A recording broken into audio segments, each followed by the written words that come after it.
মধ্যরাত থেকে সারা দেশে ট্রেন চলাচল বন্ধ রাখার ঘোষণা রেলওয়ে রানিং স্টাফদের। বেতনের সঙ্গে ভাতা যোগ করে পেনশনের দাবি।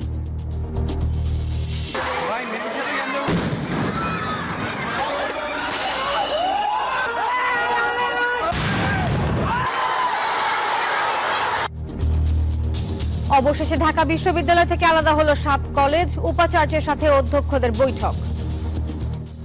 যেসব শিক্ষার্থী বর্তমানে ঢাকা বিশ্ববিদ্যালয়ে চলমান শিক্ষা কার্যক্রমের অধীনে রয়েছেন তাদের ক্ষেত্রে বিশ্ববিদ্যালয় প্রশাসন দায়িত্বশীল থাকবে।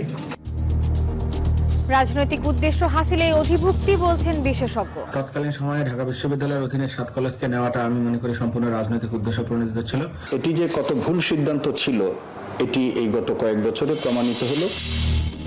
এবার চরমোনাই পীরের সঙ্গে মির্জা ফখরুলের বৈঠক। ন্যূনতম সংস্কার, দ্রুত নির্বাচন ঐকমত্য, ভোটে সশস্ত্র বাহিনীতে আস্থা দেখছে ইসি। ফেব্রুয়ারিতে আসছে ছাত্রদের নতুন দল। সরকার ছেড়ে নেতৃত্বে আসতে পারেন নাহিদ। অভ্যুত্থানের চেতনা প্রতিষ্ঠাই মূল লক্ষ্য। ফেব্রুয়ারি মাঝামাঝিতে আমরা রাজনৈতিক দলটা নিয়ে আসবো, তারুণ্য নির্ভর রাজনৈতিক দল। বাংলাদেশকে জিওপলিটিক্যাল জায়গায় ইন্টারন্যাশনালি এস্টাবলিশ করতে চান, তাদেরকে নিয়ে আসলে এই দলটা হবে। ন্যায় বিচারের স্বার্থে হাসিনাকে ফেরত দেবে ভারত, আশা ক্যাটম্যানের। তারিক সিদ্দিকের বিরুদ্ধে 4 মামলার অনুমোদন দুদকের। শ্রমিক নেতা মুক্তির দাবিতে দ্বিতীয় দিনের মতো খুলনায় ট্যাঙ্ক লরি শ্রমিক ধর্মঘট। 16 জেলায় জ্বালানি তেল সরবরাহ বন্ধ। এবং টি-20 সিরিজের প্রথম ম্যাচে আজ ওয়েস্ট ইন্ডিজের বিপক্ষে মাঠে নামবেন জ্যোতিরা। আগ্রাসী ক্রিকেট খেলার প্রত্যাশা অধিনায়কের।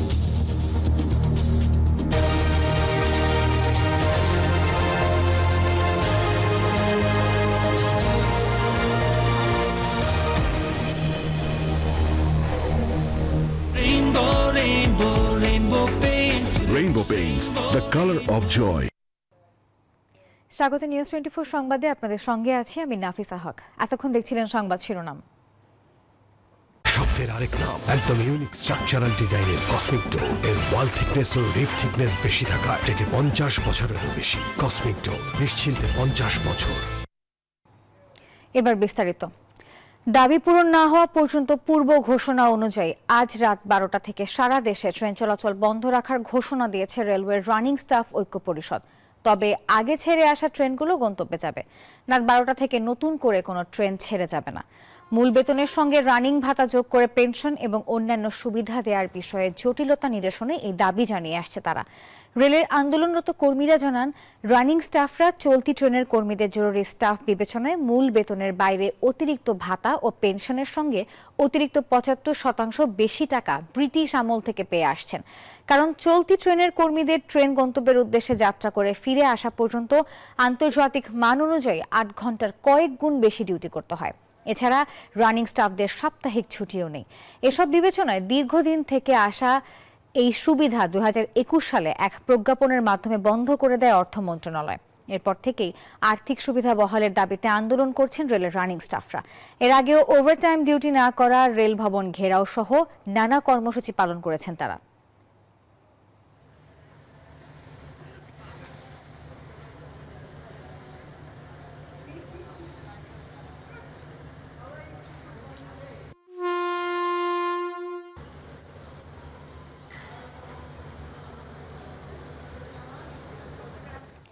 দর্শক, যেমনটি জানাচ্ছিলাম, দাবি পূরণ না হওয়া পর্যন্ত আজ মধ্যরাত থেকে সারা দেশে ট্রেন চলাচল বন্ধ রাখার ঘোষণা দিয়েছে রেলওয়ের রানিং স্টাফ ঐক্য পরিষদ। রেল চলাচল বন্ধের বিষয়ে আরো খবর জানাতে আমাদের সঙ্গে যুক্ত হবেন আমাদের সহকর্মীরা। শুরুতেই যাচ্ছি চট্টগ্রামে, রয়েছেন সহকর্মী নয়ন বড়ুয়া। জয়, জানাবেন এখন আপনি কেমন দেখছেন রেল চলাচলের অবস্থা? রেল চলাচল কি বন্ধ হয়েছে কিনা এবং যাত্রীরা কি বলছেন?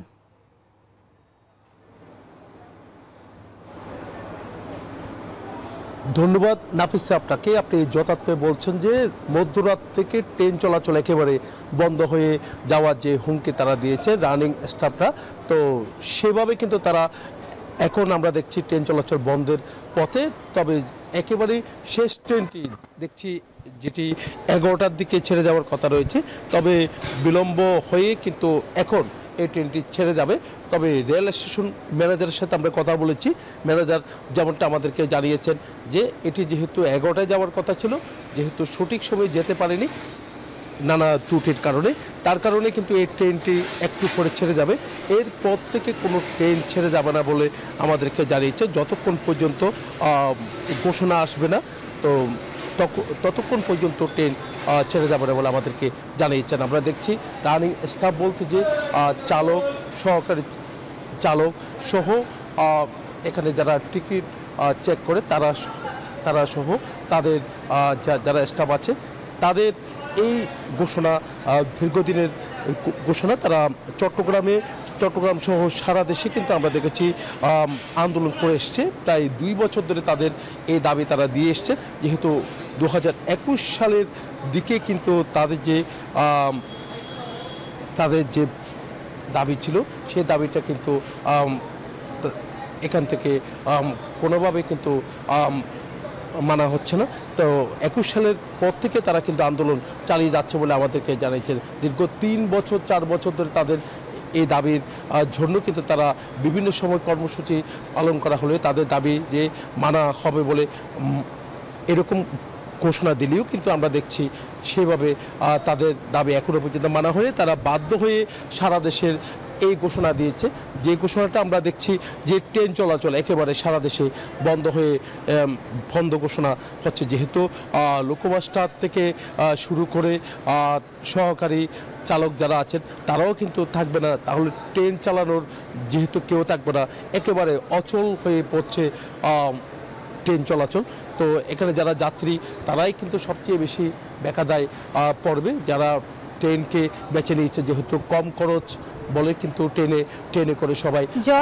জয়, আরেকটা বিষয় জানতে চাচ্ছিলাম, আপনার পাশেই আমরা স্ক্রিনে দেখতে পাচ্ছি একটা ট্রেন দেখা যাচ্ছে। এই ট্রেনটা কি আজ রাত 12টার আগে ছেড়ে এসেছে নাকি আগে থেকে স্টেশনে ছিল, এটা জানাবেন। এবং আরেকটা বিষয় জানতে চাচ্ছি যে বলা হয়েছে 12টার আগে যেসব ট্রেন ইতোমধ্যে ছেড়ে গেছে তারা গন্তব্যে আসা পর্যন্ত ওই একটা ট্রেন চলাচল থাকবে।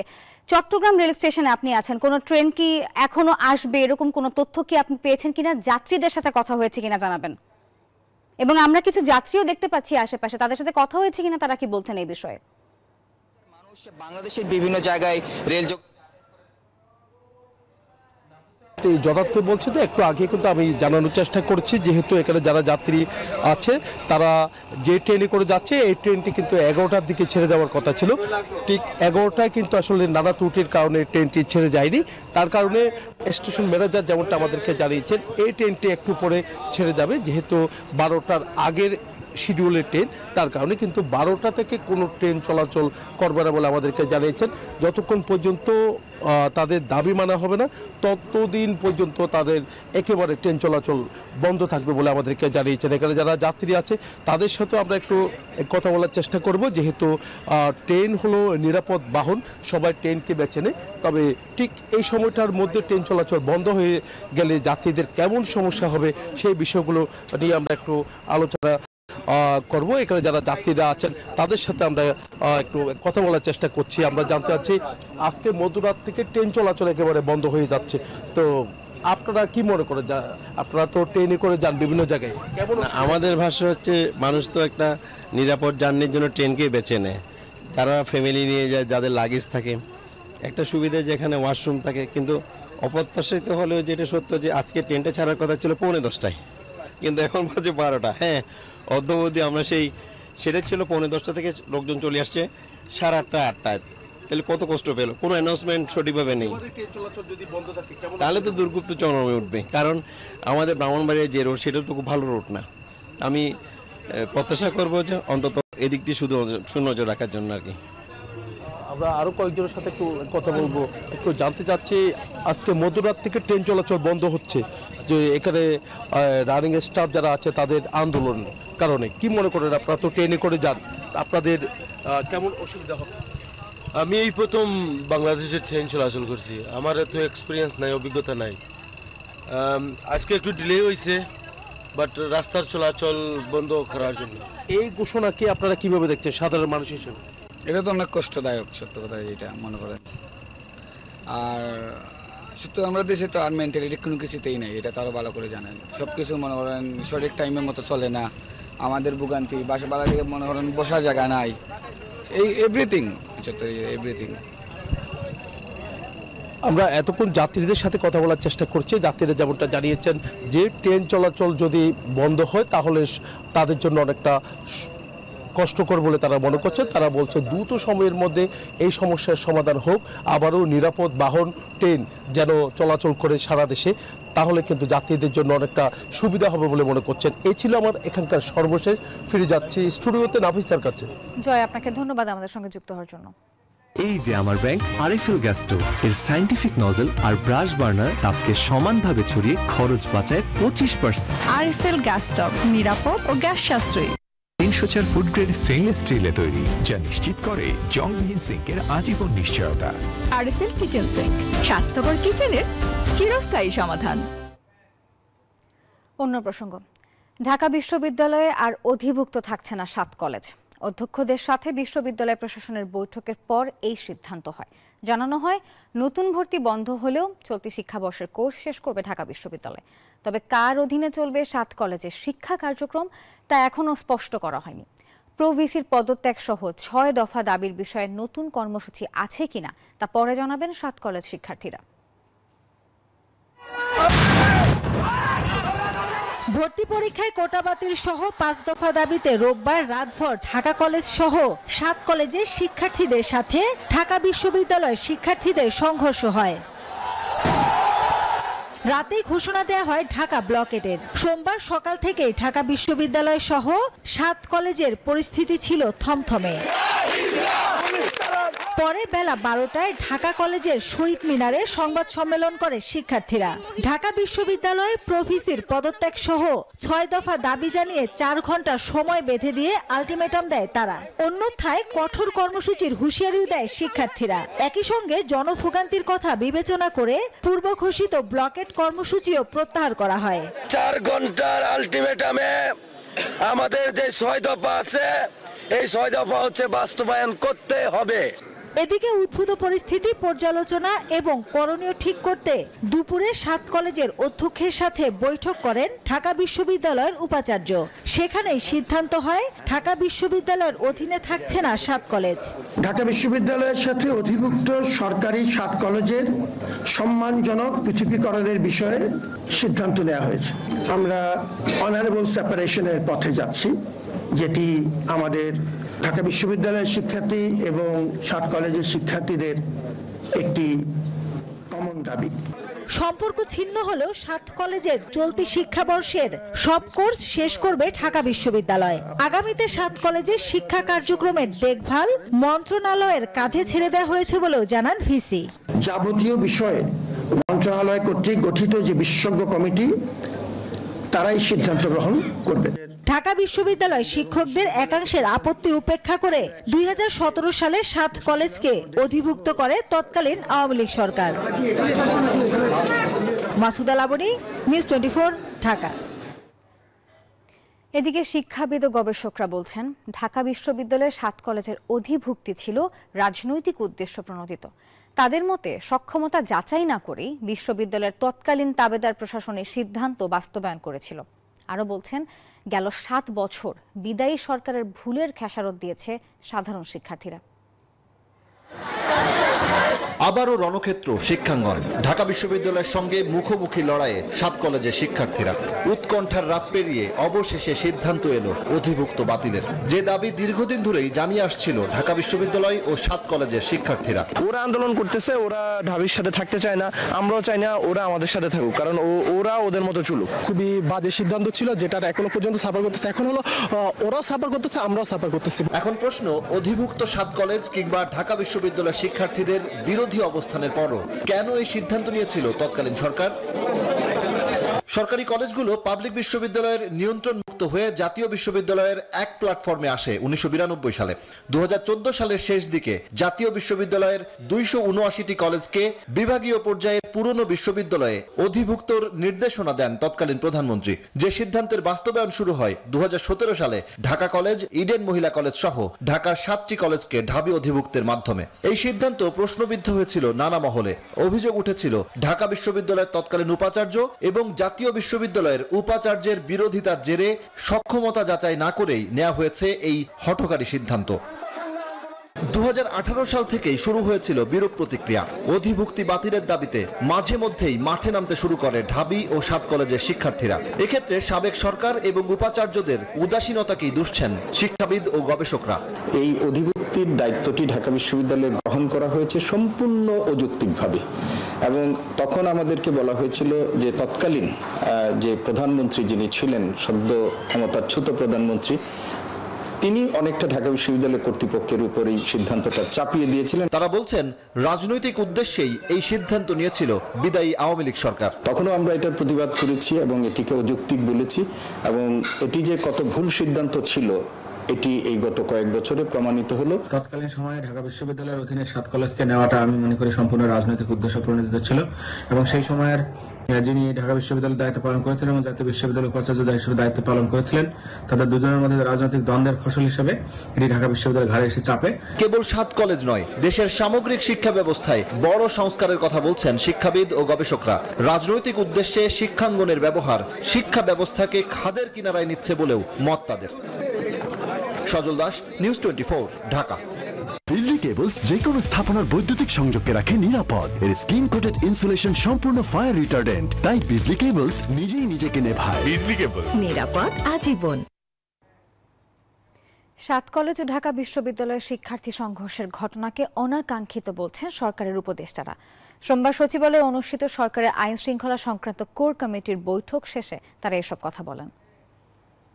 এগুলি তো অনাকাঙ্ক্ষিত, এগুলি অ্যাভয়েড করার জন্য আমাদেরকে আরো বেশি উদ্যোগ নেওয়ার আমরা চেষ্টা করব। যা করলে এটা রিজলভ হবে সেটা করার চেষ্টা করব। যদি কোনো কিছু হয় করতে হয়, তো রাস্তাটা ব্লক না করে যে জায়গায় ধরেন তাদের মাঠ আছে অথবা আমাদের সরোয়ারদি উদ্যান আছে, এই সব জায়গায় এসে যদি প্রতিবাদটা করে সবচেয়ে ভালো। তা না হলে রাস্তাঘাটের এটা বন্ধ করলে একটা যানজটের হয়, এটা কিন্তু জনগণ কিন্তু একটা দুর্ভোগের ভিতরে পড়ে। মানে আলোচনার মাধ্যমে এই যৌক্তিক দাবি বা যেই দাবি থাকুক না কেন সলভ হবে। দর্শক, রাজধানীর শাহবাগে মাদ্রাসা শিক্ষকরা অবস্থান কর্মসূচি পালন করছেন। সেখানে রয়েছেন আমাদের সহকর্মী সুপন শিকদার, যুক্ত হচ্ছে তার সঙ্গে। সুপন, জানাবেন অবস্থানরত শিক্ষকদের কি দাবি এবং তারা কখন থেকে অবস্থান কর্মসূচি পালন করছেন?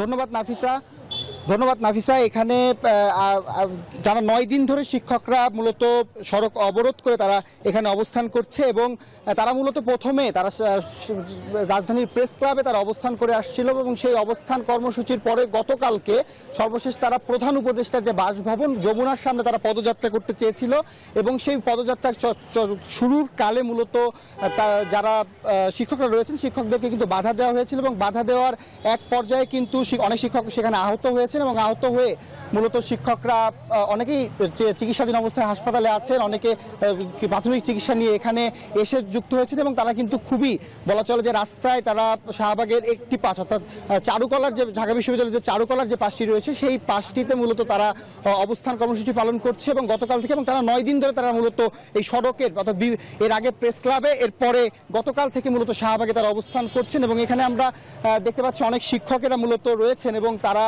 তাদের যে দাবি আজকে তারা একটা আলটিমেটাম দিয়েছেন, এবং সেই আলটিমেটামে তারা যেমনটি বলেছেন যে তারা আগামীকাল বেলা 2টা পর্যন্ত তারা 24 ঘন্টার আলটিমেটাম দিয়েছেন সরকারকে, এবং যদি তাদের দাবি মেনে না নেওয়া হয় সেই ক্ষেত্রে তারা আরও কঠোর কর্মসূচি পালন করবেন। এখানে আমাদের সাথে একজন শিক্ষক আছেন, আমরা তার কাছ থেকে জেনে নেব তাদের আসলে পরবর্তী যে কী ধরনের কর্মসূচি বা কী ধরনের কর্মসূচি গ্রহণ করবেন সেই বিষয়টি একটু যদি বলেন যে আপনারা তো কতদিন আসলে এভাবে অবস্থান কর্মসূচি পালন করবেন? আমরা তো গত 19 তারিখ থেকে পালন করে আসছি লাগাতার অবস্থান ধর্মঘট। আমরা সর্বপ্রথমে প্রেস ক্লাবে ছিলাম, এবং এই অবস্থান ধর্মঘটের আগে আমরা মানববন্ধন করেছি। আবার অবস্থান ধর্মঘটে থাকার পরেও 19 তারিখ শুরু হওয়ার পরে যখন সরকারি ঊর্ধ্বতন মহল থেকে কোনো সাড়া পাই নাই, তখন 19 তারিখ আবার আমরা গত শুক্রবারে আবার জাতীয় প্রেস ক্লাবে আমরা মানববন্ধন করেছি। মানববন্ধন করে সে জায়গায় আমরা আলটিমেটাম দিয়েছিলাম যে আমরা এই মুহূর্তে কিন্তু আসলে দেখতে পাচ্ছি শিক্ষকদের কাছে শুনছিলাম তারা আসলে তাদের যে সেই বিষয়টি বলছেন, এবং এই আসলে এখন শাহবাগের যে শিক্ষক ইবতেদায়ী শিক্ষকদের যে অবস্থান কর্মসূচি এই ছিল আমাদের কাছে সর্বশেষ। নাফিসা। সুপন, ধন্যবাদ আপনাকে। ন্যূনতম প্রয়োজনীয় সংস্কার শেষে দ্রুত নির্বাচন সহ অন্তত 10টি বিষয়ে একমত হয়েছে বিএনপি ও ইসলামী আন্দোলন বাংলাদেশ। সোমবার নয়াপল্টনে 1.5 ঘণ্টা ব্যাপী চলা বৈঠক শেষে যৌথ ব্রিফিংয়ে এসব কথা জানান শীর্ষ নেতারা। জামায়াত চরমোনাই পীরের দীর্ঘ আদর্শিক বিরোধ থাকলেও 21 জানুয়ারি দুদলের প্রধানের দেখা হয়। সপ্তাহ না ঘুরতেই চরমোনাই পীরের সঙ্গে সাক্ষাৎ করলেন বিএনপি মহাসচিব। সোমবার দুপুর 12টায় পুরানা পল্টনে দলের কেন্দ্রীয় কার্যালয়ে যান মির্জা ফখরুল ইসলাম আলমগীর। পরে ইসলামী আন্দোলন বাংলাদেশের কেন্দ্রীয় নেতাদের সঙ্গে বৈঠকে বসেন তারা।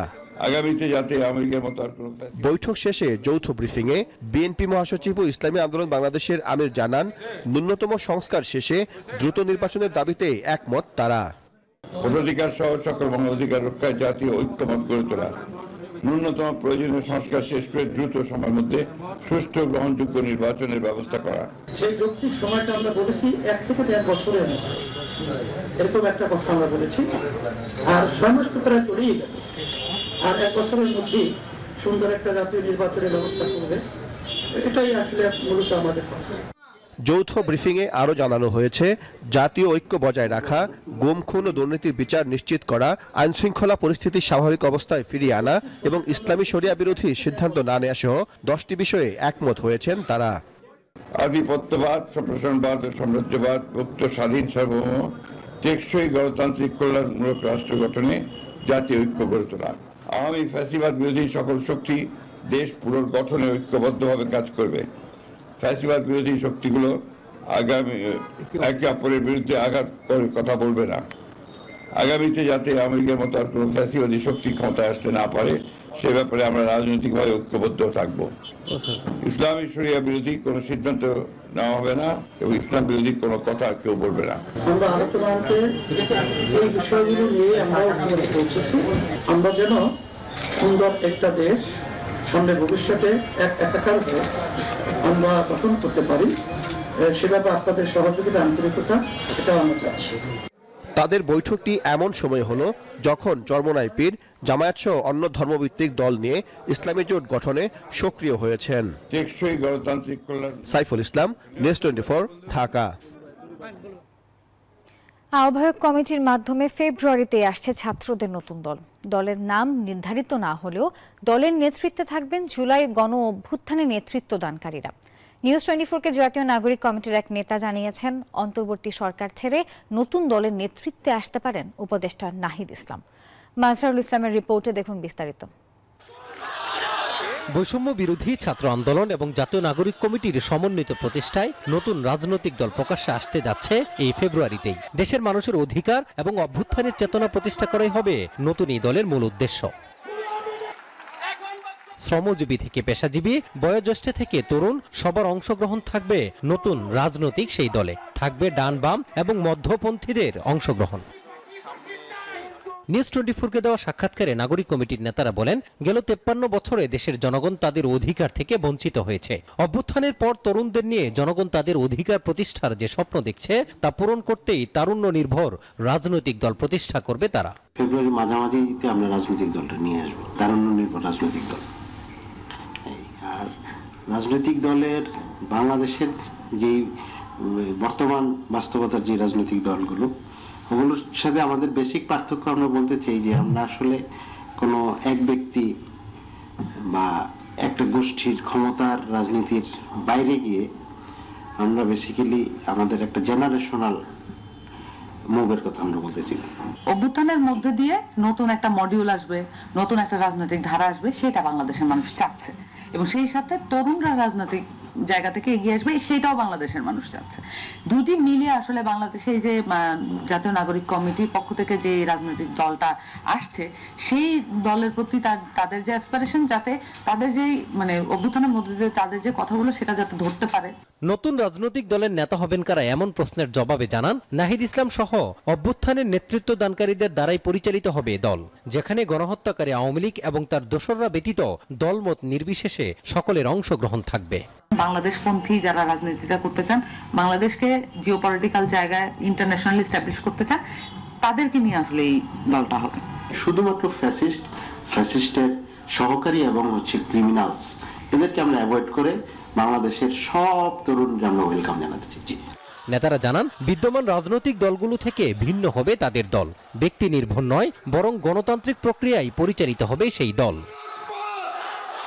মাজহারুল ইসলাম, নিউজ 24, ঢাকা।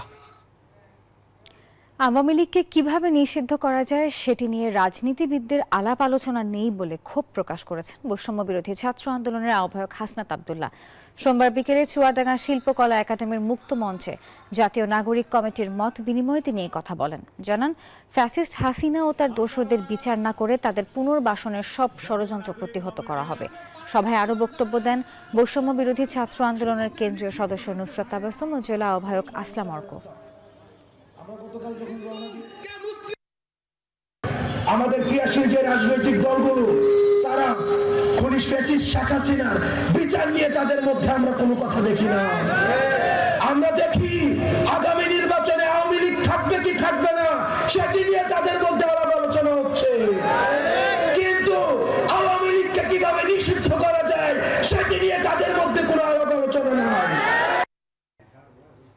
জুলাই হত্যাকাণ্ডে জড়িত থাকার অভিযোগে পুলিশের 6 জন কর্মকর্তা ও 2 রাজনৈতিক নেতার বিরুদ্ধে গ্রেপ্তারি পরোয়ানা জারি করেছেন আন্তর্জাতিক অপরাধ ট্রাইব্যুনাল।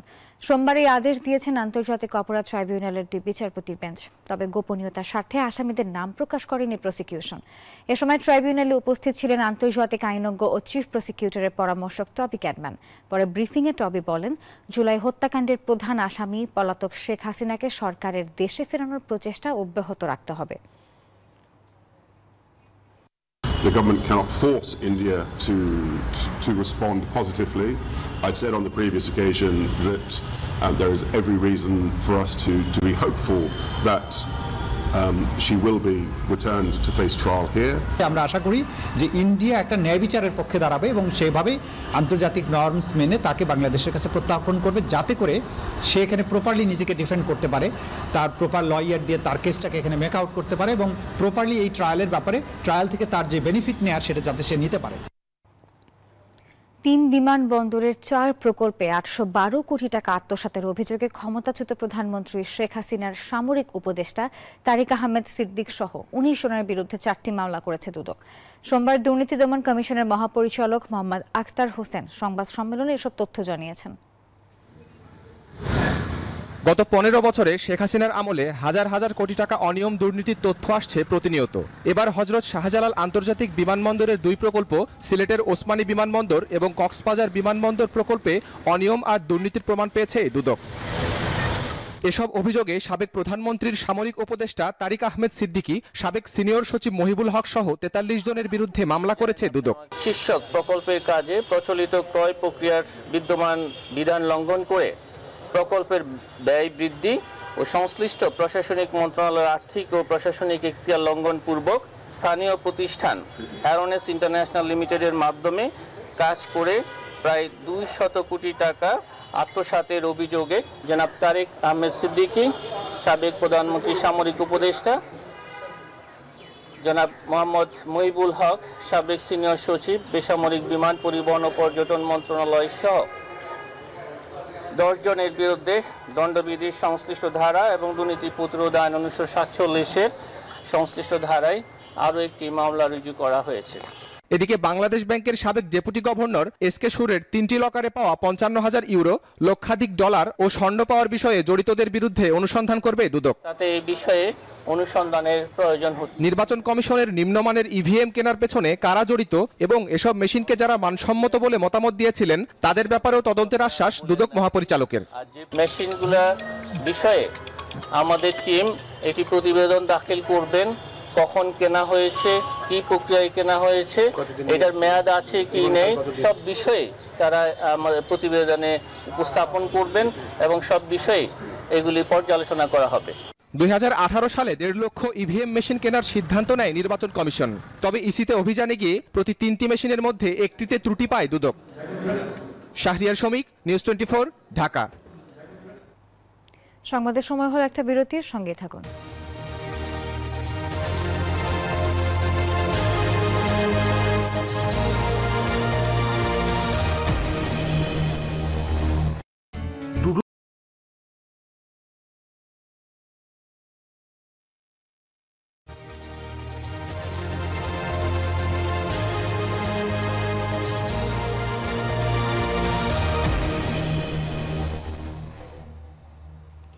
নিউজ 24 সংবাদে আরও একবার স্বাগত। ব্যবসায়ী নাসির উদ্দিন মাহমুদকে হত্যা চেষ্টা মামলায় জামিন পেয়েছেন চিত্রনায়িকা পরিমণি। আদালতে হাজির হয়ে আত্মসমর্পণ করে জামিন আবেদন করলে সোমবার সকালে ঢাকার চিফ জুডিশিয়াল ম্যাজিস্ট্রেট আদালত তার জামিন মঞ্জুর করেন। ঘটনা শুরু 2021 সালের 8 জুন। পরিমণি ও তার সহযোগীরা সাফারের বোট ক্লাবে ঢুকে ভাঙচুর করে। এ সময় ব্যবসায়ী নাসির উদ্দিনকে মারধর করার অভিযোগ তোলা হয়। এ ঘটনায় পরিমণি ও তার সহযোগী জুনায়েদ বগদাদি জিমির বিরুদ্ধে হত্যা মামলা করেন নাসির উদ্দিন। রোববার পরিমণির বিরুদ্ধে গ্রেফতারি পরোয়ানা জারি করে মামলার বিচার কাজ শুরুর আদেশ দেন আদালত। তারপর পরদিন সকালে চিফ জুডিশিয়াল ম্যাজিস্ট্রেট আদালতে আত্মসমর্পণ করে জামিন আবেদন করেন পরিমণি। পরে আদালত তার জামিন মঞ্জুর করেন। জামিন পেয়ে পরিমণি বলেন, মামলায় চূড়ান্ত বিজয়ের আশা করছেন তিনি। জানান, আদালতের প্রতি আস্থা রয়েছে তার। আমি একটা জিনিস বলতে চাই যে আমি আইনের উপরে শ্রদ্ধাশীল। আমাদের বিশ্বাসটা আমি আসলে একদম শেষ অবধি রাখতে চাই। আমি বিশ্বাস করি আমি আসলে ন্যায় বিচার পাবো, আর আপনারা আমার সাথে থাকবেন। এই ভালোবাসা নিয়েই আসলে আমি জিততে চাই। তার আইনজীবী বলেন, পরিমণির বিরুদ্ধে একটি মামলা চলাকালীন আরও একটি মামলা করেন ব্যবসায়ী নাসির উদ্দিন। একই সাথে দুটি মামলা চলতে পারে না বলে জানান তিনি। আমরা মনে করি যে এই বিষয়ে আরেকটি মামলা চলমান থাকা সঠিক হয়নি বলে আমরা আইনজীবীরা মনে করেছি বলেই দরখাস্ত দিয়েছিলাম। তো যাই হোক, আমরা ট্রায়াল ফেস করব। এদিকে গত 25 জানুয়ারি একটি অনুষ্ঠান বাতিল হওয়ায় সমালোচনা করে ফেসবুকে দেয়া পোস্টের বিষয়ে প্রশ্ন করা হলে কিছু বলতে রাজি হননি পরিমণি। মাসুদা লাবনী, নিউজ 24, ঢাকা। শ্রমিক নেতা মুক্তির দাবিতে দ্বিতীয় দিনের মতো খুলনায় ট্যাঙ্ক লরি শ্রমিকদের ধর্মঘট চলছে। পূর্ব ঘোষণা অনুযায়ী সোমবার সকাল থেকেই পদ্মা, মেঘনা ও যমুনা অয়েল ডিপো থেকে জ্বালানি তেল উত্তোলন ও 16 জেলায় পরিবহন বন্ধ করে দেন শ্রমিকরা। আর এর কারণে বিপাকে পড়েছেন পাম্প মালিকরা। তারা বলছেন, যে মজুদ রয়েছে তা দিয়ে আর একদিন মাত্র পাম্প চালু রাখা সম্ভব, আর এরপরেই পাম্প বন্ধ হওয়ার আশঙ্কা করছেন তারা। রোববার দুপুরে নাশকতা মামলায় ট্যাঙ্ক লরি শ্রমিক ইউনিয়নের সাধারণ সম্পাদক আলী আজিমকে গ্রেফতার করে পুলিশ। ঘটনার প্রতিবাদে এবং তার মুক্তির দাবিতে ধর্মঘটের ডাক দেয় ট্যাঙ্ক লরি শ্রমিক ইউনিয়ন। ধর্মঘটের কারণে খুলনা বিভাগীয় পদ্মা, মেঘনা ও যমুনা অয়েল ডিপো থেকে জ্বালানি তেল উত্তোলন ও 16টি জেলার পরিবহন বন্ধ করে দেয়া হয়। সোমবার দ্বিতীয় দিনের মতো কর্মসূচি পালন করে আন্দোলনরত শ্রমিকরা। তেল সেক্টরের সাথে একটা অরাজকতা তৈরি করার জন্য, যাতে দেশের ক্ষতি হয় এরকম একটা ঘটনা ঘটানোর জন্য এই যৌথ বাহিনী আসছে। তাকে যদি যাবেন যতক্ষণ না দেওয়া হবে ততক্ষণ আমাদের কেউ গাড়ি চালাবে না। বিএনপি অফিস ভাঙচুরের অভিযোগে খালিশপুর থানায় গত 21 আগস্ট খুলনা বিভাগীয় ট্যাঙ্ক লরি শ্রমিক ইউনিয়নের সভাপতি এরাম মুন্সি সহ কার্যকরী পরিষদের 4 শ্রমিক নেতা সহ মোট 12 জনের বিরুদ্ধে মামলা দায়ের করা হয়। মামলা প্রত্যাহার না হওয়া পর্যন্ত কর্মবিরতি চালিয়ে যাওয়ার হুঁশিয়ারি দেন শ্রমিক ইউনিয়নের নেতৃবৃন্দ। আমাদের সেক্রেটারি সাহেবের নামে যে মিথ্যা মামলা দিছে, এই মিথ্যা মামলা প্রত্যাহার করতে হবে, নাহলে আমরা কর্মবিরতি চালাই যাব। পাশাপাশি আমার এই ক্যাবিনেটে আমি সহ আরও 3 জন নেতার নামে মিথ্যা মামলা আছে। এই সমস্ত মিথ্যা মামলা তাদের প্রত্যাহার করতে হবে। এদিকে শ্রমিক ইউনিয়ন নেতাকে গ্রেফতারের প্রতিবাদে কুষ্টিয়াতেও ধর্মঘট পালন করেন শ্রমিকরা। গতকালকে দুপুরবেলা আমাদের তেল দিয়েছে, ওই তেলেই আমরা চলছি আর কি, আর তেল দিচ্ছে না ডিপো থেকে। আজ হলে সোমবার, মঙ্গলবার পর্যন্ত তেল দিতে পারবো, বুধবারে অর্ধেক বেলা দিতে পারবো, তারপরে দিতে পারবো না। আমরা গাড়িগুলো চালাতে পারবো না, আমরা বাড়ি বেকার হয়ে বসে থাকতে হবে। এক কথায় সব বন্ধ হয়ে গেল। শ্রমিকদের ধর্মঘটের কারণে কুষ্টিয়ার 33 পেট্রোল পাম্প মালিক বিপাকে পড়েছেন। তারা বলছেন, কুষ্টিয়ার পাম্পগুলোতে যে মজুদ আছে তা দিয়ে মঙ্গলবার পর্যন্ত চালু রাখা সম্ভব। পরবর্তীতে পাম্প বন্ধ হওয়ার আশঙ্কা করছেন তারা। Desk report, news 24। আমি এই চেয়ারে বসবো না। বাচ্চু ভাই, এই চেয়ারকে ভয় পেও না। ডেন্টিস্টের পরামর্শ নাও নতুন কোলগেট অ্যাক্টিভ সোল, যা দাঁতের সমস্যা শুরু হওয়া মাত্রই থামিয়ে দেয়। না থাকবে ব্যথা, না থাকবে ভয়। সিন্ডিকেটের হাত থেকে মালয়েশিয়ার শ্রমবাজার উদ্ধার করতে প্রধান উপদেষ্টা সহ সংশ্লিষ্টদের হস্তক্ষেপ চেয়েছেন সম্মিলিত সমন্বয় ফ্রন্ট বাইরার নেতারা। সোমবার ঢাকা রিপোর্টার্স ইউনিটির সাগররুনি মিলনায়তনে সংবাদ সম্মেলনে তারা একথা বলেন শেখ হাসিনার আমলে মালয়েশিয়া সহ অন্যান্য দেশে জনশক্তি রপ্তানিতে গড়ে ওঠে সিন্ডিকেট, আর এতে চরম ক্ষতিগ্রস্ত হয় বৈদেশিক কর্মসংস্থান খাত। অন্তর্বর্তী সরকার ক্ষমতায় আসার পর মালয়েশিয়া শ্রমবাজার পুনরায় চালুর সম্ভাবনা তৈরি হওয়ায় আবারও এই চক্রের সদস্যরা তৎপর বলে অভিযোগ তাদের। বলেন, শুধু মালয়েশিয়া শ্রমবাজার নয়, সিন্ডিকেটের দখলে বিমানের টিকিটও জিম্মি করে যাত্রীদের পকেট কাটছে চক্রটি।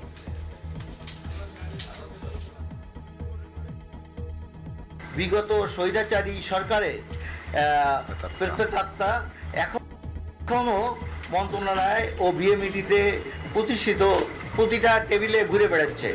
আমরা শুনতে পাচ্ছি ওই চিহ্নিত শত্রুরা পুনরায় সিন্ডিকেট করে মালয়েশিয়ায় জনশক্তি রপ্তানি করার পায়তারা করছে এবং তাদেরকে নাকি আমাদের মন্ত্রণালয়ের কেউ কেউ সহযোগিতা করছেন।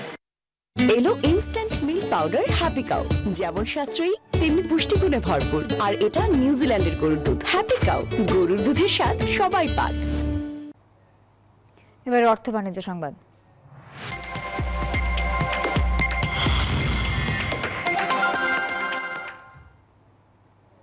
কলিং ভিসা পেয়েও নানা জটিলতায় আটকে পড়া প্রায় ৮,০০০ শ্রমিক পাচ্ছেন মালয়েশিয়া যাওয়ার সুযোগ। সোমবার সাপ্তাহিক ব্রিফিংয়ে তথ্য জানান পররাষ্ট্র মন্ত্রণালয়ের মুখপাত্র। ফেব্রুয়ারিতে জার্মানির মিউনিখের নিরাপত্তা সম্মেলনে যোগ দিতে প্রধান উপদেষ্টাকে আমন্ত্রণ জানানো হয়েছে বলেও ব্রিফিংয়ে জানান সেই মুখপাত্র। চোখের জলে বিমানবন্দর থেকে ফিরে যাওয়া মালয়েশিয়াগামী 18,000 শ্রমিক অনেকবারই দাবি নিয়ে নেমেছে রাজপথে। কলিং ভিসা পাওয়াদের মধ্যে প্রায় 8,000 শ্রমিক অবশেষে পাচ্ছেন মালয়েশিয়া যাওয়ার সুযোগ। এর আগে আটকে পড়া বাংলাদেশিদের মালয়েশিয়ায় পর্যায়ক্রমে নেয়ার বিষয়ে দেশটির ইমিগ্রেশন এবং হাই কমিশনের প্রতিনিধিদের সমন্বয়ে একটি জয়েন্ট টেকনিক্যাল গ্রুপ গঠন করা হয়। তালিকা তথ্য যাচাই শেষে সোমবার সাপ্তাহিক ব্রিফিংয়ে এ তথ্য জানান পররাষ্ট্র মন্ত্রণালয়ের মুখপাত্র। মালয়েশিয়ার পক্ষ তাদের প্রাসঙ্গিক স্টেক হোল্ডারদের সাথে তথ্য যাচাই করে প্রাথমিকভাবে 7,964 জন শ্রমিকের একটি তালিকা সম্পর্কে অবহিত করেছে, যাদের তারা প্রথম পর্যায়ে মালয়েশিয়া প্রবেশের জন্য যোগ্য হিসেবে চিহ্নিত করেছে। মুখপাত্র আরও জানান, সীমানা পেরিয়ে বাংলাদেশিকে খুনের বিষয়ে বিজিবি ও বিএসএফ এর সঙ্গে আলোচনার চেষ্টা করছে।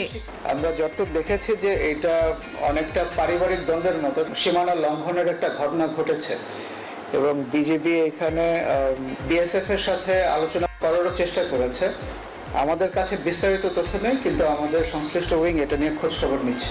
জার্মানির মিউনিখের নিরাপত্তা সম্মেলনে যোগ দিতে প্রধান উপদেষ্টাকে আমন্ত্রণ জানানো হয়েছে বলেও নিশ্চিত করে পররাষ্ট্র মন্ত্রণালয়ের মুখপাত্র। এটি সংশ্লিষ্ট মন্ত্রণালয়ের আওতাভুক্ত। প্রমা চৌধুরী, নিউজ 24, ঢাকা। নানা ভুল সিদ্ধান্তের কারণে অতীতে কর আদায়ের লক্ষ্যমাত্রা অর্জন করতে জাতীয় রাজস্ব বোর্ড এনবিআর রাজধানীতে এক সেমিনারে এমন মন্তব্য করেছেন এনবিআর এর সাবেক কর্মকর্তা ও অর্থনীতি বিশ্লেষকরা। বক্তারা বলেন, ব্যবসা বান্ধব করের পরিবেশ তৈরি করতে হবে। এনবিআর এর সব কার্যক্রম ডিজিটালাইজেশন করার পাশাপাশি স্বচ্ছতা নিশ্চিত করার পরামর্শ দেন বিশেষজ্ঞরা। রাজধানীর কারওয়ান বাজারের সিএ ভবনে আইসিএবি ও ইআরএফ এর আয়োজনে জাতীয় রাজস্ব বোর্ড এনবিআর সংস্কার শীর্ষক এই বৈঠক। যোগ দেন এনবিআর এর সংস্কার কমিটির সদস্য, এফবিসিসিআই প্রশাসক ও বিশেষজ্ঞরা। এ সময় এনবিআর এর সাবেক কর্মকর্তারা বলেন, নানা অসঙ্গতি আর দুর্বলতার কারণে কর আদায়ে পিছিয়ে আছে এনবিআর। আমদানি পর্যায় থেকে এখনো 30-31-32% রেভিনিউ আদায় করি, যেটি আপনি ডেভেলপিং কান্ট্রিতে যাওয়ার যে স্বপ্ন দেখছেন তার সাথে এটা সঙ্গতিপূর্ণ নয়। হিউজ আন্ডারগ্রাউন্ড ইকোনমি এবং এট দি সেম টাইম টাকা পাচার, এই দুটো খাতকে আমরা যদি না থামাতে পারি তাহলে আমার যেটা মনে হয় যে বিশেষ করে আয়কর খাতে যে কাঙ্ক্ষিত রাজস্ব আমরা আসলে আদায় করতে পারবো না। এনফোর্সমেন্টটা জোরদার করতে হবে, কিন্তু মূল বিষয় হচ্ছে মোটিভেশন, এক্সপেন্সিভ মোটিভেশন, ইন্ট্রেন্সিভ। যুক্তিসঙ্গতভাবে ট্যাক্স আদায় করতে হবে, কাউকে মাফ করে দেওয়া, কাউকে এক্সেপ্ট করা, আবার কারোর কাছ থেকে বেশি আদায় করা, এটা সম্ভব না, ফিজিবল না। অর্থনীতিবিদরা বলেন, এনবিআর এর অনেক কাজে স্বচ্ছতার অভাব আছে। অসঙ্গতি দূর করতে শক্তিশালী ডাটাবেস তৈরির পরামর্শ দেন তারা।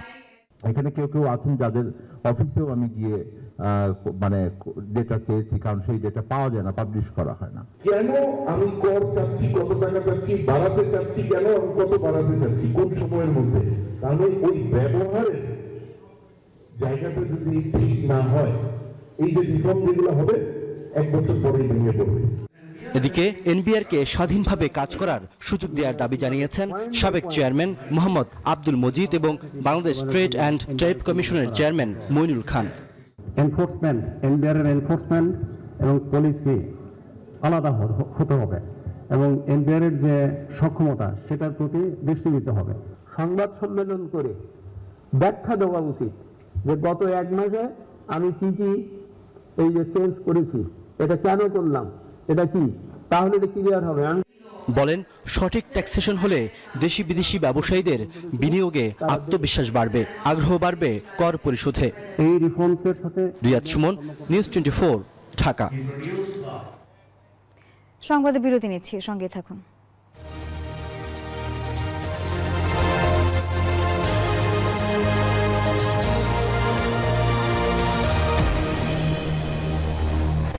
নুডলস খান নাই? তাহলে তো নুডলসই খান নাই। নুডলস খান নাই তো নুডলসই খান নাই।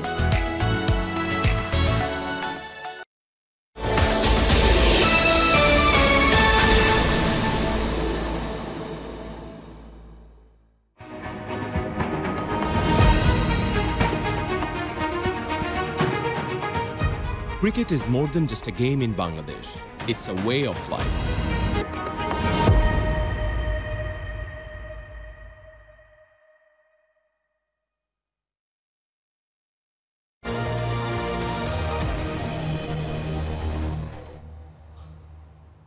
সংবাদে আরো একবার স্বাগত। অনুষ্ঠিত হলো দি প্রিমিয়ার পিএলসির এজেন্ট ব্যাংকিং সম্মেলন 2025। ব্যাংকের প্রধান কার্যালয় ইকবাল সেন্টারে এই সম্মেলন অনুষ্ঠিত হয়েছে। অনুষ্ঠানে প্রধান অতিথি ছিলেন ব্যাংকের ব্যবস্থাপনা পরিচালক ও CEO Mohammad Abu Jafar, premier bank সিকিউরিটিজের ব্যবস্থাপনা পরিচালক শাহেদ সেকান্দার, অতিরিক্ত ব্যবস্থাপনা পরিচালক শামসুদ্দিন চৌধুরী, সিএফও সৈয়দ আবুল হাশেম বিশেষ অতিথি হিসেবে উপস্থিত ছিলেন। সম্মেলনে সারা দেশে প্রিমিয়ার ব্যাংক এজেন্ট ব্যাংকিংয়ের 200টি আউটলেটের স্বত্বাধিকারী অংশ নেন এবং ব্যাংকের বিভাগীয় প্রধানরা উপস্থিত ছিলেন।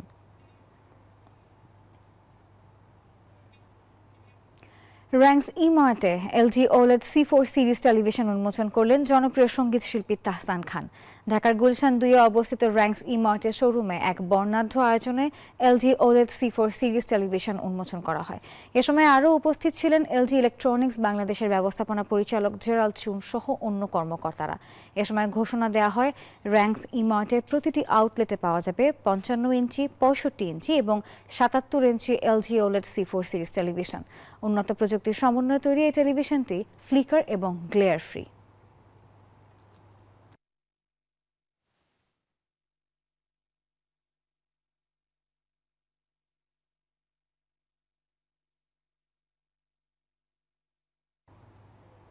চব্বিশ ঘন্টার মধ্যে নিউ মার্কেট থানার ওসি এবং এসিকে প্রত্যাহার করা না হলে নিউ মার্কেট থানা ঘেরাও করার ঘোষণা দিয়েছে ঢাকা কলেজের শিক্ষার্থীরা। সোমবার সন্ধ্যায় ঢাকা কলেজের সামনে 7 কলেজের শিক্ষার্থীদের সংবাদ সম্মেলনে তারা এই ঘোষণা দেন।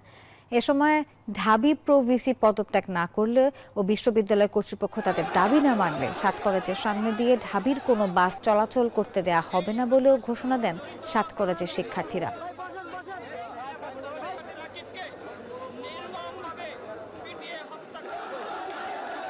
থানার ওসি, এসি সহ এই হামলার সাথে যারা জড়িত আছে তাদেরকে আগামী 24 ঘন্টার মধ্যে প্রত্যাহার করে বিভাগীয় ব্যবস্থা নিতে হবে।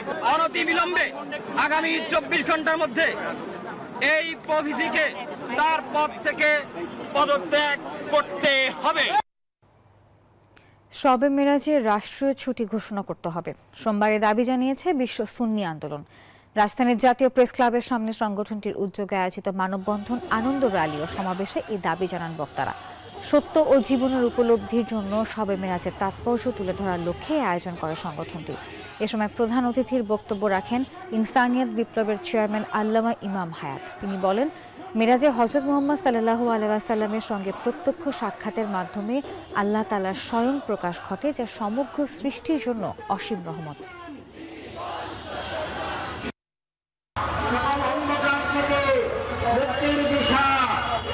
আল্লাহ তাআলার প্রকাশ, আল্লাহ তাআলার বন্ধনের, আল্লাহ তাআলার রহমতের এই প্রকাশ সব মানুষের জীবনের সর্বোচ্চ গৌরবের বিষয়। আন্তর্জাতিক প্রসঙ্গ। চলতি সপ্তাহে আরও 6 জিম্মিকে মুক্তি দেবে ফিলিস্তিনের স্বাধীনতাকামী সংগঠন হামাস।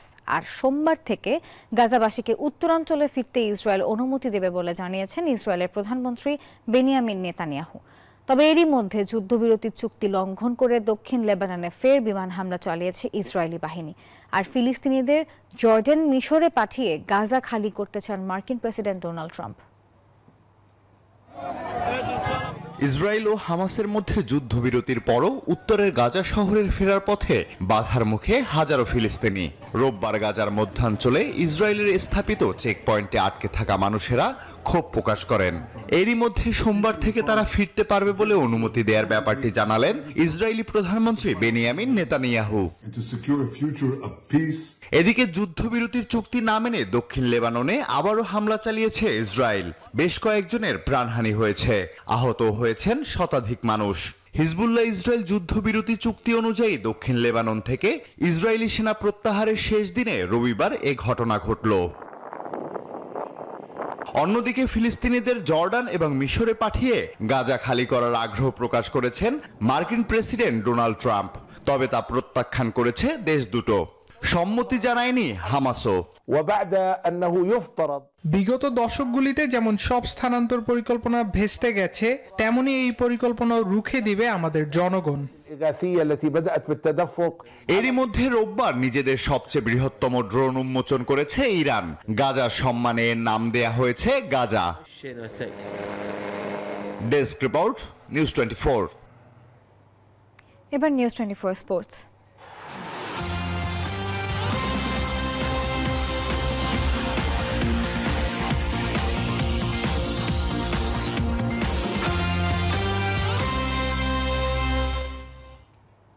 ওয়ানডে মিশন শেষে এবারও ওয়েস্ট ইন্ডিজের বিপক্ষে টি-20তে মাঠে নামবেন বাংলাদেশের নারী ক্রিকেটাররা। ওয়ানডেতে সিরিজ হারলেও টি-20তে ভালো কিছু করে দেখানোর লক্ষ্য ক্যাপ্টেন নিগার সুলতানা জ্যোতির।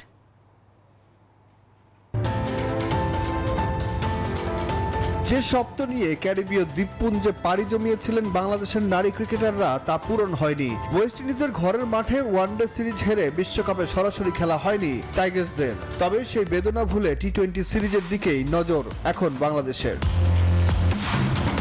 টি-20তে ওয়েস্ট ইন্ডিজের নারীদের বিপক্ষে রেকর্ড একেবারেই সুবিধার নয়। ওয়েস্ট ইন্ডিজের সাথে মুখোমুখি 4 দেখার সবকটিতে হেরেছে জ্যোতিরা। তবে এবার ইতিহাস পাল্টে দিতে চায় বাংলাদেশ।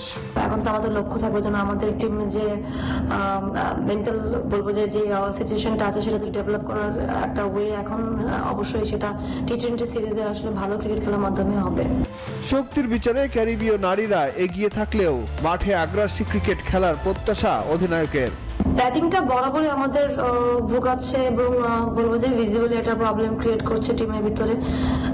প্লেয়াররা যথেষ্ট পরিমাণ প্র্যাকটিস করতেছে বা সুযোগ পাচ্ছি আমরা সবাই, বাট আনফর্চুনেটলি সেটা আসলে ম্যাচে পারফরমেন্সে রূপান্তরিত হচ্ছে না। সো এটা আসলে অনেক টেনশনের বিষয়। আর সেকেন্ড হচ্ছে স্ট্রাইক রেটের একটা বিষয় থাকে, কারণ টি-20তে স্ট্রাইক রেটটা অনেক বেশি ইম্পর্টেন্ট।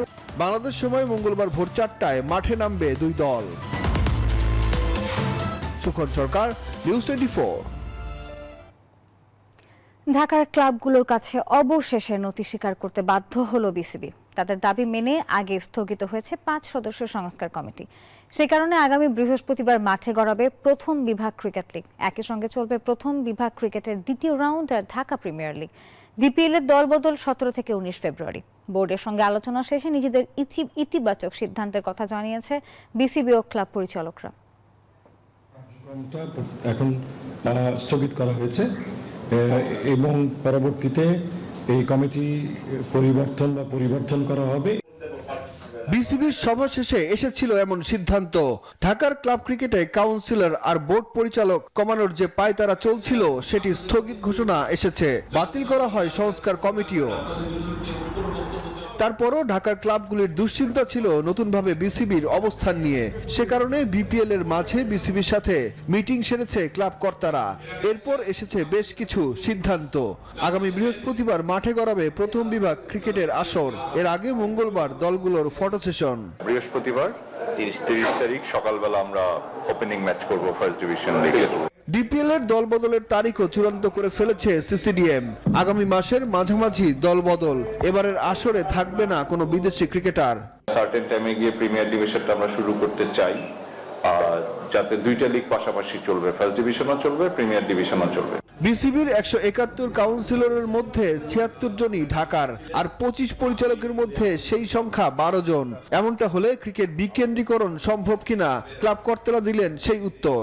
ক্রিকেটকে প্রত্যন্ত অঞ্চলে ছড়িয়ে দেওয়া, সুতরাং এই স্লোগানটা কার ছিল? জনাব মরহুম আরাফাত রহমান কোকর, আপনারা জানেন, এবং সেটার আলোকে কিন্তু উনি বিভিন্ন জায়গায় প্রত্যন্ত অঞ্চলের ট্যালেন্ট হান্টিং প্রকল্পগুলি চালু করেছিল, এবং আমরা রিজনাল যে কমিটিগুলি, যেগুলি বডি আছে, সেগুলিকে অ্যাক্টিভেট করার জন্য আমরা উদ্যোগ নিয়েছিলাম। ওটা শুরু হয়েছিল, তারপরে এখানে খুব সমর্থ করা হয়েছিল, কিন্তু এগুলোর কার্যক্রম পুরোপুরি শুরু হয়নি। আপনি ডিসেন্ট্রালাইজ করতে চান ক্রিকেটকে, কিভাবে?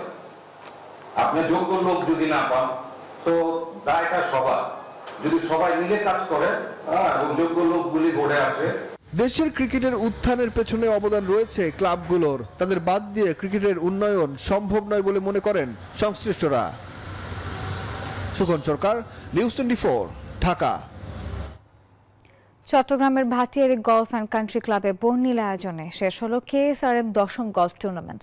শুক্রবার চট্টগ্রাম সেনানিবাসের স্টেশন কমান্ডার ও ক্লাবের VP brigadier general Rezaul Karim ও KSRM এর পরিচালক মোহাম্মদ জসিম উদ্দিন টুর্নামেন্টের উদ্বোধন করেন। এ সময় business research and development wing এর মহাব্যবস্থাপক কর্নেল অবসরপ্রাপ্ত মোহাম্মদ আশফাকুল ইসলাম, মিডিয়া অ্যাডভাইজার মিজানুল ইসলাম সহ ঊর্ধ্বতন কর্মকর্তারা উপস্থিত ছিলেন। টুর্নামেন্টে সিনিয়র ক্যাটাগরি সহ 158 গলফার অংশ নেন। প্রতিযোগিতা শেষে এক অনুষ্ঠানের মাধ্যমে বিজয়ীদের মধ্যে পুরস্কার তুলে দেন প্রধান অতিথি রেজাউল করিম। এরপর র্যাফেল ড্রয়ের মাধ্যমে অনুষ্ঠানের সমাপ্তি ঘোষণা করা হয়।